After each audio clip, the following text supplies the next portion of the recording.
काय झालं रोहित, तो गाडी कोण थांबेली? अरे राहुल, ही तर अविनाशची बहीण आहे ना? हा, ही तर अविनाशचीच बहीण आहे. पण ही इथं काय करायला लागली? चल हिला घरी सोडून येऊ. जाऊ दे यार, तू चांगला माणूस नाही. चला आता आपण घरी जाऊ.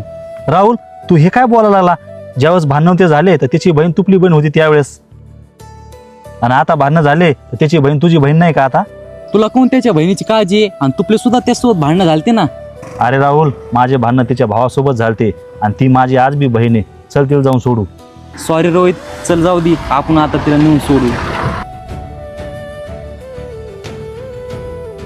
अरे ताई, आणि तू इथं काय करायला लागली? भैया ते नाही का, मी क्लासून आले ना तर मला आठवच नाही भेटला. चल मी तुला घरी नेऊन सोडतो. ठीक आहे भैया.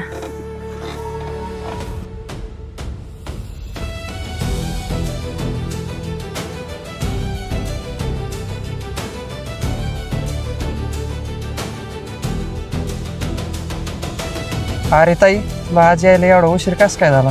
अरे भैया, मला ते आठवण नाही भेटला ना, तर रोहित दादा भेटले, मग ते घेऊन आले मला. अरे रोहित, मला वाटलं आपली भांडणं झाली, आता आपली परत भेटच होणार नाही.